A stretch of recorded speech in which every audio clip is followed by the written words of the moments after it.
በአማራ ክልል ጦሩ እየፈረሰ ነው። እጅግ ልዩ ሰበር ዜና ከባህር ዳር ደርሶናል። ዝርዝሩ በቆይታችን ይቀርባል። የኢትዮጵያ ኒውክሌር ኃይል ዓለምን አስደንግጧል። የኢትዮጵያ ኒውክሌር ኃይል በአጭር ጊዜ ውስጥ የደረሰበት ደረጃ አስደንጋጭ ነው። በዝርዝር እናቀርበዋለን። የኢትዮጵያ ፌዴራል ፖሊስ ከ4 ቢሊዮን ብር በላይ ዋጋ የሚያወጡም የኮንትሮባንድ ዕቃዎችን ከ729 ተጠርጣሪዎች ጋር በቁጥጥር ስር መዋሉን አስታውቋል። ተጨማሪ ዘገባ ይዘንበታል። ክቡራትና ክቡራን የጥበብ ሚዲያ ቤተሰቦች በዛሬው ቆይታችን እነዚህንና ሌሎችንም ሀገር አቀፍ መረጃዎችን በዝርዝር ወደ እናንተ እናቀርባለን። ጥበብ ሚዲያ በጋዜጠኞች የተመሰረተ ሚዛናዊና ታማኒ መረጃዎችን በየዕለቱ የሚያደርሳችሁ ገለልተኛ የሚዲያ ተቋም ነው። ለቤቱ አዲስ የሆናችሁ ሰብስክራይብ በማድረግ የደወል ምልክቷን በማብራት የቤቱ አባል ትሆኑ ዘንድ በታላቅ ትህትና እንጋብዛለን። በቅድሚያም ለዕለታዊ እንቅስቃሴ ይረዳችሁ ዘንድ የዕለቱን የውጭ ሀገር ገንዘቦችን ዕለታዊ የምንዛሬ ዋጋ ነግረናችሁ ወደ ዝርዝር ዘገባዎቹ እናልፋለን። ዛሬ በዳሽን ባንክ አንድ የአሜሪካን ዶላር 151 ብር ከ6 ሳንቲም ይመነዘራል። የአውሮፓ ዩሮ 180 ብር ከ1 ሳንቲም፣ ፓውንድ ስተርሊንግ 204 ብር ከ7 ሳንቲም፣ የስዊስ ፍራንክ 172 ብር ከ6 ሳንቲም፣ ድርሃም 43 ብር ከ3 ሳንቲም፣ የሳውዲ ሪያል 40 ብር ከ5 ሳንቲም፣ የቻይና ዩዋን 21 ብር እየተመነዘረ ነው። በአቢሲኒያ ባንክ አንድ የአሜሪካን ዶላር 152 ብር ከ2 ሳንቲም፣ ፓውንድ ስተርሊንግ 206 ብር ከ3 ሳንቲም፣ የአውሮፓ ዩሮ 180 ብር ከ5 ሳንቲም፣ የስዊዝ ፍራንክ 190 ብር ከ4 ሳንቲም፣ ድርሃም 43 ብር ከ9 ሳንቲም፣ ሪያል 43 ብር ከ5 ሳንቲም፣ የቻይና ዩዋን 21 ብር ከ7 ሳንቲም እየተመነዘረ ነው። በህብረት ባንክ አንድ የአሜሪካን ዶላር 151 ብር ከ8 ሳንቲም እየተመነዘረ ሲሆን ፓውንድ ስተርሊንግ 206 ብር ይመነዘራል። የአውሮፓ ዩሮ 180 ብር በዛሬው ዕለት እየተመነዘረ ነው። የኢትዮጵያ ፌዴራል ፖሊስ ከ14 ቢሊዮን ብር በላይ የዋጋ ግምት ያላቸው የኮንትሮባንድ ዕቃዎችን ከ729 ተጠርጣሪዎች ጋር በቁጥጥር ስር መዋሉን አስታወቀም። ከኢትዮጵያ ጉምሩክ ኮሚሽን እና ከሌሎች ባለድርሻ አካላት ጋር በመቀናጀት ከ14 ቢሊዮን 551 ሚሊዮን 586 ሺህ ብር በላይ የዋጋ ግምት ያላቸው የገቢና የወጪ ኮንትሮባንድ ዕቃዎችን ከ729 ተጠርጣሪዎች ጋር በቁጥጥር ስር መዋላቸውን የኢትዮጵያ ፌዴራል ፖሊስ ወንጀል መከላከል ጠቅላይ መምሪያ አዛዥ ምክትል ሳጅን ጄኔራል መላኩ ፈንታ ገልጸዋል። ምክትል ኮሚሽነሩ ይህንን የገለጹት በጠቅላይ መምሪያው በተካሄደው የ2018 በጀት ዓመት የ6 ወር የሥራ አፈጻጸም ግምገማ ላይ ነው። በዚህ ወቅት ህገወጥ የሰዎች ዝውውርን ለመከላከል በተሰራው ስራ ከ1600 በላይ ሀገር ጥለው ሊሄዱ የነበሩ ሰዎች ተይዘው ወደ ቀያቸው እንዲመለሱ የተደረገ መሆኑን የገለጹት ምክትል ኮሚሽነሩ በተጨማሪም 41 አስኮብላዮች በቁጥጥር ስር ውለው ምርመራ እየተጣራባቸው እንደሚገኝ ተናግረዋል።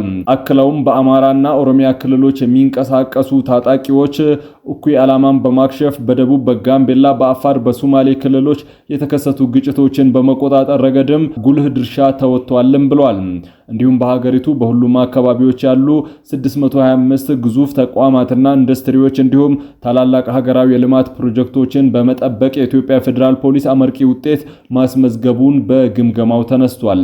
አዲስ አበባን ጨምሮ በክልል ከተሞች የተካሄዱ ዓለም አቀፋዊ አህጉራዊና ሀገራዊ ኩነቶች በስኬት እንዲጠናቀቁ ማድረግ ተችሏል ያሉት ምክትል ኮሚሽነሩ አዳዲስ ቴክኖሎጂን በመጠቀምና በሌሎች የፌዴራልና የክልል የጸጥታ ተቋማት ጋር በመቀናጀት ስኬታማ ስራዎች መከናወናቸውን ገልጸዋል። የአፍሪካ ህብረት መሪዎች ጉባኤን ጨምሮ በቀጣይ 6 ወራት የሚከናወኑ ዓለም አቀፋዊና አህጉራዊ እንዲሁም ሀገራዊ ኩነቶች እንዲሁም ሃይማኖታዊና ህዝባዊ በዓላትን በስኬት እንዲካሄዱ በቂ ዝግጅት መደረጉን አንስተዋል።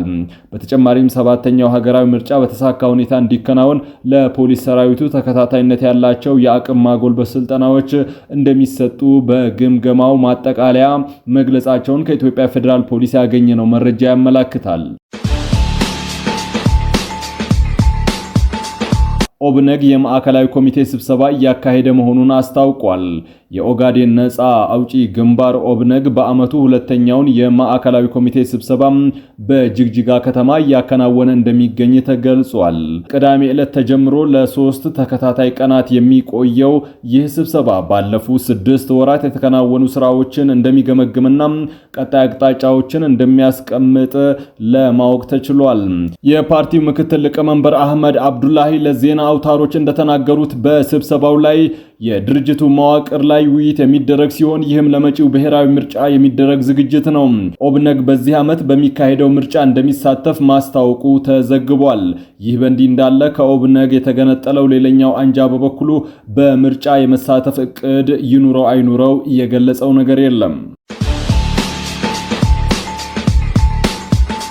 ግብጽ የጅቡቲን ዱርሌ ወደብ ለማልማት ስምምነት መፈጸሟን ተከትሎ ጠቅላይ ሚኒስትር አብይ አህመድ ወደ ጅቡቲ በማቅናት ወደቡን ጎበኙ። ጠቅላይ ሚኒስትር አብይ አህመድ በትላንትናው ዕለት ወደ ጅቡቲ የሥራ ጉብኝት በማድረግ ከፕሬዝዳንት ኢስማኤል ኦመር ጌሌህ ጋር በሁለትዮሽ ጉዳዮች ላይ በመወያየት የዶራሌ ወደብን ጎብኝተዋል። ጠቅላይ ሚኒስትሩ ወደ ጅቡቲ ያመሩት ግብጽ በጅቡቲ የዶራሌ ወደብ የሎጂስቲክና የታዳሽ ኃይል ልማት ስምምነቶችን ከተፈራረመች ከጥቂት ሳምንታት በኋላ ነው። ጠቅላይ ሚኒስትር አብይ ጅቡቲ ከደረሱ በኋላ ይፋ ባደረጉት መረጃ ከፕሬዝዳንት ጌሌህ ጋር ያደረጉት ውይይት በጂኦፖለቲካዊ ጉዳዮች፣ በቀጠናዊ ሰላምና ጸጥታ ብሎም የሁለትዮሽ ትብብሮችን በተለይም በንግድ በሎጂስቲክስና የልማት ስራዎችን በመናጠናከርበት ሁኔታ ላይ ያተኮረ ነበር ብለዋል። ይህም ለሰላምና መረጋጋት፣ የኢኮኖሚ ትስስርና የጋራ ብልጽግና ያለንን የወል ጽኑ አቋም የሚያመላክት ነው ሲሉ አክለዋል። ጠቅላይ ሚኒስትሩ ለኢትዮጵያ የወጪ ገቢ ንግድ ዕቃዎችን የምታንቀሳቀስበት ዋነኛው የባህር በር በሆነው ዱራሌ ወደብ ያደረጉት ጉብኝት በቀይ ባህር አካባቢ ያለውን የሎጂስቲክስ ትኩረት ተከትሎ የተደረገ መሆኑ ተመላክቷል። ግብጽና ጅቡቲ ከተፈራረሙት ስምምነት መካከል በኤል ሳውዲ ኤሌክትሪክና በዶራሌ ኮንቴነር ተርሚናል መካከል የተደረገው ስምምነት ይገኝበታል። ይህም በዶራሌ ለሚገኘው ተርሚናል ብቻ የኃይል አቅርቦት እንዲሰጥ ታስቦ የሚገነባ ባለ 23 ሜጋዋት የሶላር ኃይል ማመንጫ ፕሮጀክትን ያካትታል። የአፋድ ምክትል ሊቀመንበርና ወታደራዊ አዛዥ ኮሎኔል ፋንታውን ሙሃቤ ከነሰራዊቱ የሰላም አማራጭን ተቀበለ። የአፋድ ምክትል ሊቀመንበርና ወታደራዊ አዛዥ ሆነው ኮሎኔል ፋንታውን ሙሃቤ አፋድ ከአማራ ክልል መንግስት ጋር ያደረገውን ስምምነት ተከትሎ ከነሰራዊቱ የሰላም አማራጭን መቀበሉን የመንግስት ሚዲያዎች ዘግበዋል። የአፋድ ሊቀመንበርና ወታደራዊ አዛዥ የወሎ ጠቅላይ ግዛት ዋና አዛዥ ኮሎኔል ፋንታውን ሙሃቤም በአፍሪካ ህብረትና በኢጋድ አማካኝነት ያደረገውን የሰላም ስምምነት ተከትሎ የሰላም ስምምነቱን በመቀበል ከነሰራዊቱ ገብቷልም ብለዋል። ይህንን መረጃ ብዙ የመንግስት ደጋፊዎች የፋኖን መፍረስ ገላጭ ነው ብለውታል። የፋኖ ተዋጊ ጦር በየአቅጣጫው ለመንግስት እጅ እየሰጠ እየፈራረሰ ነው ብለዋል። ይሁን እንጂ ታጣቂ ኃይሉ በመንግስት የጸጥታ ኃይል አባላት ላይ ድል መቀዳጀቱን እየገለጸ ይገኛል። ሰሞኑን የመከላከያ ሰራዊቱን ኦራል ማቃጠሉን፣ በርካታ አባላትን መማረኩን ገልጿል። ኢትዮጵያ በሚቀጥሉት 10 ዓመታት ውስጥ ከኒውክሌር ኃይል ኤነርጂ ማመንጨት እንደምትጀምር ተገልጿል። ሀገሪቱ የኒውክሌር ኃይል ልማት መሰረተ ልማቶችን እየዘረጋች መሆኑንና በሚቀጥሉት 10 ዓመታት ውስጥ የኤሌክትሪክ ኃይል ማመንጨት እንደምትጀምር አስታውቋል። የኮሚሽኑ ምክትል ኮሚሽነር አብዱረዛቅ ዑመር እንደገለጹት የኒውክሌር ኃይል ልማት ፕሮግራሞችን አከናውኖ ኃይል ማመንጨት ከ10 ዓመት እስከ 15 ዓመት ሊፈጅ ይችላል። ኢትዮጵያ እያከናወነች ባለው የቅድመ ዝግጅት ስራ ግን በሚቀጥሉት 10 ዓመታት ውስጥ ኃይል ማመንጨት ትጀምራለች ተብሎ ይጠበቃልም ብለዋል።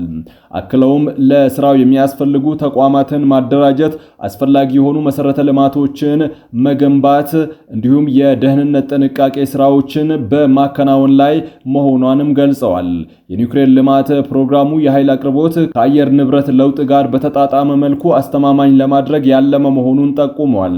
በኢንዱስትሪና በግብርና ዘርፎች ምርታማነትን ለማሳደግ ዘርፈ ብዙ ጠቀሜታ እንዳለው ገልጸው ኒውክሌር ኃይልን ሰላማዊ በሆነ መንገድ ለልማት ለማዋል ግንዛቤ መፍጠር አስፈላጊ በመሆኑ ከባለድርሻ አካላት ጋር ምክክር መጀመሩን መናገራቸው ተዘግቧል። ቀደም ሲል ጠቅላይ ሚኒስትር አብይ አህመድ በታላቁ ኢትዮጵያ ህዳሴ ግድብ ምረቃ ስነ ስርዓት ወቅት ኢትዮጵያ የኒውክሌር ኃይል ልማት ፕሮግራሞችን እንደምትጀምር ማስታወቃቸው የሚታወስ ሲሆን ይህንንም ተከትሎ የሚኒስትሮች ምክር ቤት ጥቅምት 14 2018 ዓ.ም የኢትዮጵያ የኒውክሌር ኮሚሽን እንዲቋቋም መወሰኑና የሚመራበት አዋጅ ይፋ መደረጉ አይዘነጋም። ክቡራትና ክቡራን የጥበብ ሚዲያ ቤተሰቦች ለሰዓቱ የመራረጥናቸው ዘገባዎቻችን በዚህ አብቅተዋል። ለቤቱ አዲስ የሆናችሁ ሰብስክራይብ በማድረግ የደወል ምልክቷን በማብራት የቤቱ አባል ትሆኑ ዘንድ በታላቅ ትህትና እንጋብዛለን።